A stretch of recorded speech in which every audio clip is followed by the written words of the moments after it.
ایک شخص نے آپ صلی اللہ علیہ وسلم سے پوچھا کہ احرام باندھنے والے کو کیا پہننا چاہیے؟ آپ صلی اللہ علیہ وسلم نے فرمایا کہ نہ قمیص پہنے، نہ صافہ باندھے، اور نہ پاجامہ، اور نہ کوئی سرپوش اوڑھے، اور نہ کوئی زعفران اور ورس سے رنگا ہوا کپڑا پہنے، اور اگر جوتے نہ ملیں تو موزے پہن لے اور انہیں اس طرح کاٹ دے کہ ٹخنوں سے نیچے ہو جائیں۔ صحیح بخاری حدیث نمبر 134۔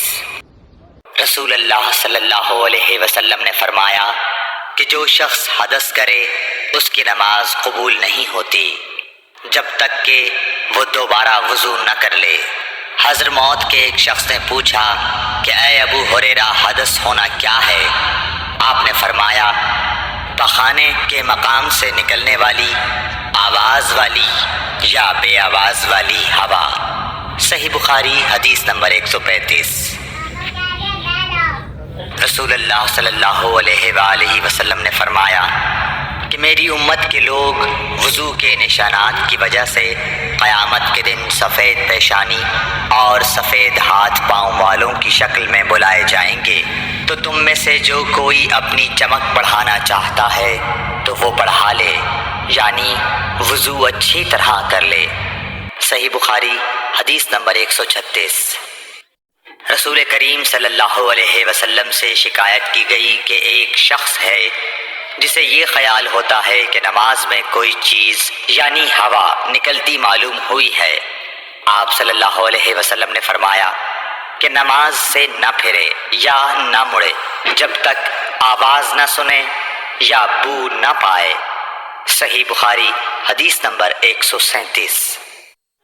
نبی کریم صلی اللہ علیہ وسلم سوئے یہاں تک کہ آپ خراٹے لینے لگے، پھر آپ نے نماز پڑھی، اور کبھی راوی نے یوں کہا کہ آپ صلی اللہ علیہ وسلم لیٹ گئے پھر خراٹے لینے لگے، پھر آپ صلی اللہ علیہ وسلم کھڑے ہوئے، اس کے بعد نماز پڑھی۔ پھر سفیان نے ہم سے دوسری مرتبہ، ابن عباس رضی اللہ تعالیٰ عنہ کہتے تھے کہ ایک مرتبہ میں نے اپنی خالہ ام المومنین حضرت میمونہ کے گھر رات گزاری تو میں نے دیکھا کہ رسول اللہ صلی اللہ علیہ وسلم رات کو اٹھے۔ جب تھوڑی رات باقی رہ گئی تو آپ صلی اللہ علیہ وسلم نے اٹھ کر ایک لٹکے ہوئے مشکیزے سے ہلکا سا وضو کیا۔ عمرو اس کا ہلکا پن اور معمولی ہونا بیان کرتے تھے، اور آپ کھڑے ہو کر نماز پڑھنے لگے تو میں نے بھی اسی طرح وضو کیا جس طرح آپ صلی اللہ علیہ وسلم نے کیا تھا، پھر آ کر آپ کے بائیں طرف کھڑا ہو گیا، اور کبھی سفیان نے ان یسارہ کے بجائے ان شمالہ کا لفظ کہا، مطلب دونوں کا ایک ہی ہے۔ پھر آپ صلی اللہ علیہ وسلم نے مجھے پھیر لیا اور اپنی داہنی جانب کر لیا، پھر نماز پڑھی جس قدر اللہ کو منظور تھا، پھر آپ لیٹ گئے اور سو گئے حتیٰ کہ خراٹوں کی آواز آنے لگی۔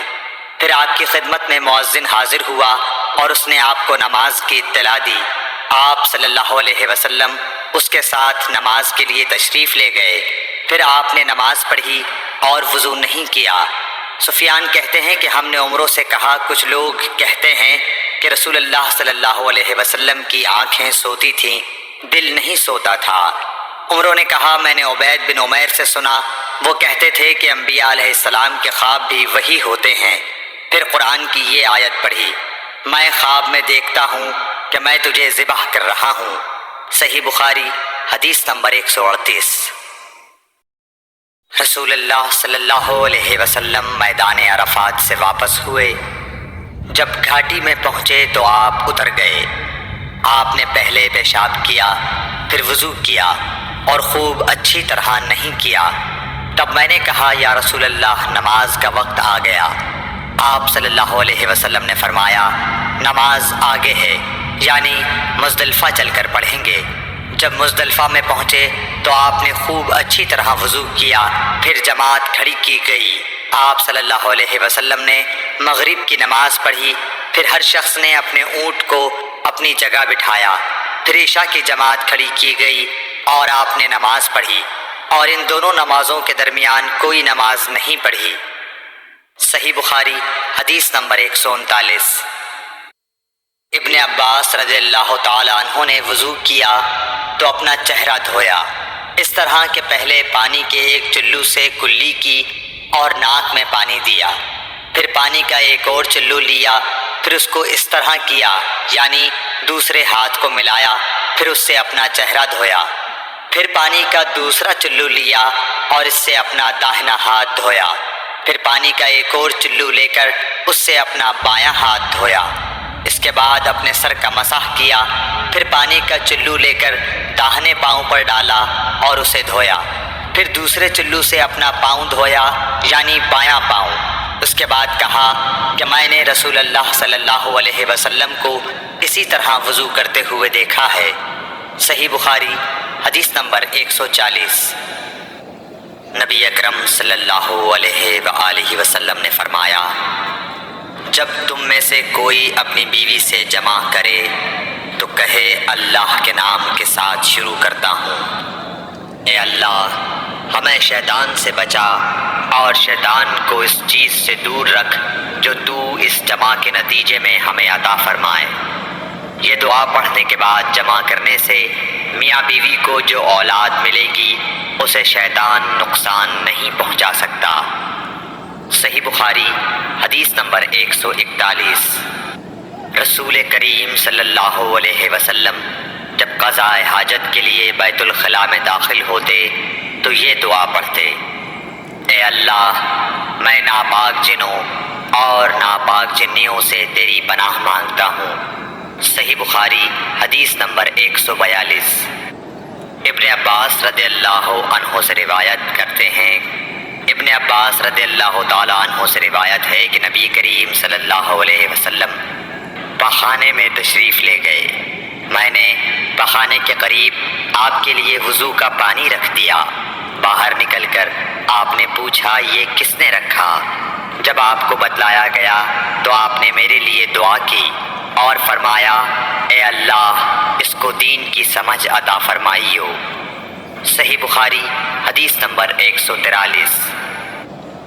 رسول اللہ صلی اللہ علیہ وسلم نے فرمایا کہ جب تم میں سے کوئی پخانے میں جائے تو قبلے کی طرف منہ کرے نہ اس کی طرف پشت کرے، بلکہ مشرق کی طرف منہ کر لو یا مغرب کی طرف۔ صحیح بخاری حدیث نمبر 144۔